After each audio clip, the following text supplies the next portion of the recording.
I got a bad feeling about this.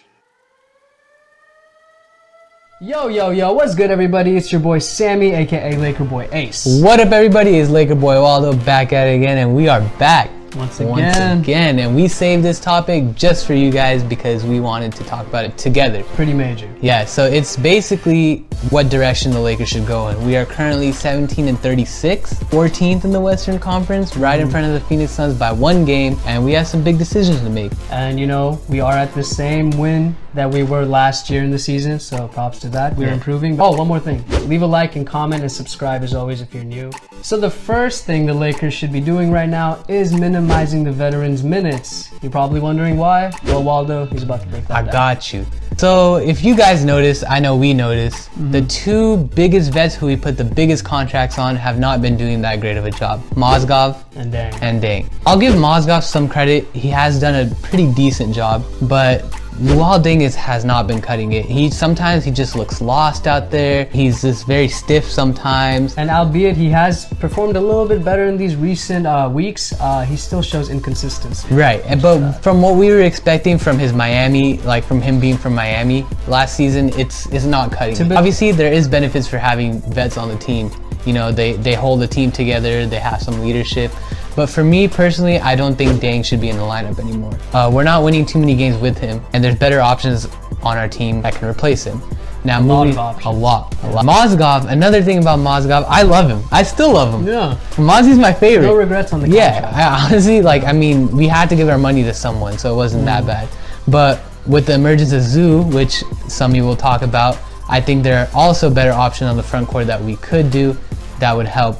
Does great rebounding and he kind of has that effort, but a lot of people have pointed out he sets a solid pick and he doesn't roll, right? And that hurts Russell a lot.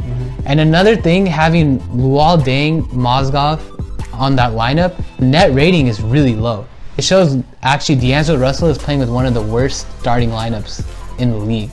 So another reason for why maybe D'Lo's struggling is because those vets haven't been doing the job they're supposed to do. So that's the biggest thing. Step one to make this franchise go in a better direction is minimize these vets' minutes. The reciprocal to that, from minimizing the vets' minutes, we basically want to increase the rookies' minutes. Okay, so increasing the rookies' minutes. A lot of coaches in the league do not believe in that concept. A lot of coaches are strongly against that.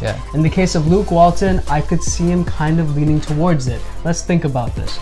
We got Deng and we got Mozgov. As Waldo just said, those guys, they're not doing their job. They're doing a good job, but they're not doing the specific job we need them in tailoring for the rookies. Right. Because at the end of the day, right now, we're trying to build these rookies up. Right. And what's the best way to do that?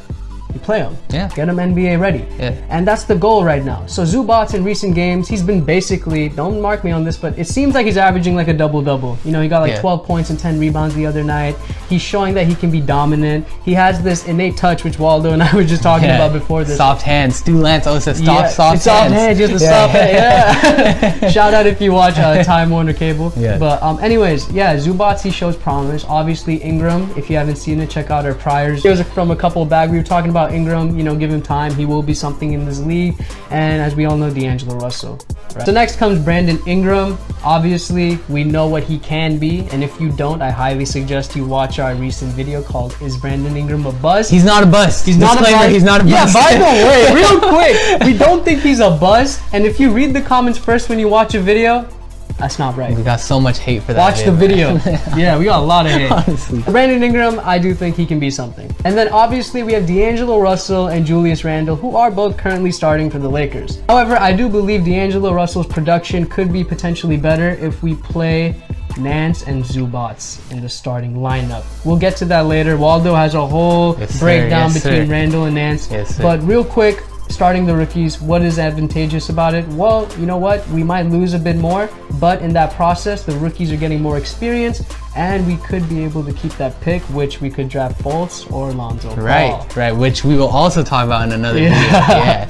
But the biggest thing about that is there's nothing much to lose, right? We're losing games regardless. Right? And a lot of people are worried about, you know, Zubac and Ingram's NBA readiness, but why not just try to throw them in there? The more experience they get, the more they're going to improve. All right, so if we're going to start Ingram, we have to bench one person. Who is that person? Luol Deng. Now I love Deng. He's one of my favorite players in the league just because of his maturity. So if we bench Deng, what's advantageous about that? I mean, Deng brings defense, right? If we're taking that out of the starting lineup, that compromises us, right? A little bit, yeah. Well, let's think about this. You put him on the bench, then you got Will alongside with Deng and potentially Mozgov if we do bench Mozgov. That's a really good veteran backup. Yeah. I mean, that's a really good veteran backup squad going on because those guys are experienced. They can come in and get the job done rather than having the rookies and the veterans try to balance it out with each other. I don't think that's good in the long run. I think in the long run, have all the rookies mesh together and have the veterans mesh together as well, because everybody's production will be what they should be. And it gives Will some vets to play with, right? Exactly. Yeah, it's always good to play with vets when you're a vet yourself. Yeah, and they both, all these vets were developed in the league during that certain era, so they all know how to play with each other compared to these new cats, and by cats I mean the rookies. These rookies, you know, they play differently. It's literally a different game for them. So I think they can all mesh. So the last thing, I know Sami kind of dove into a little bit with benching Randall. I've talked about this in a video before, and it's not permanent, and it's not because Randall's doing bad, right? But personally, I've noticed, and Sami's noticed, Russell and Randall, for the moment, and I'm saying for the moment because in the future they can coexist, but for right now, it doesn't look like they could work as a lineup. I've noticed, Sami actually brought it up before we started filming, he's like, bro, I noticed since Randall hasn't been playing, like D'Lo has been playing a little better.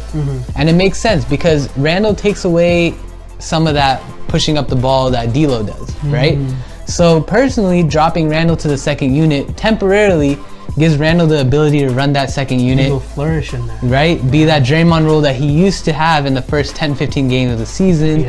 You know, be comfortable. The vets will support him. They'll run around him. Will's there. He has shooters. Essentially. Right. And then you put Larry Nance into the starting lineup, who actually had 18 and 11 against Boston. Very impressive. Right? And he's that glue guy, perfect pick and roll, athletic, high flyer for D'Lo to lob up to. Mid-range. Right?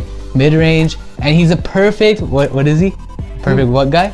Glue guy. Glue guy. He's a perfect glue guy. You look at him and say he could play any role that's asked him to play. And right? Yeah, exactly. Yeah. And what I want to add to that is a really interesting thing. You got to let these rookies play. We are playing in a system, but what I mean by that is let's let them flourish in their own way also. Let them learn. Let them learn. Let them, like, we need to learn their play style and they need to learn that as well. So if you put Randall on the bench, he is playing his play style and we will know what type of player he truly is. Now, for a good analogy in my head, I think let's compare it to OKC.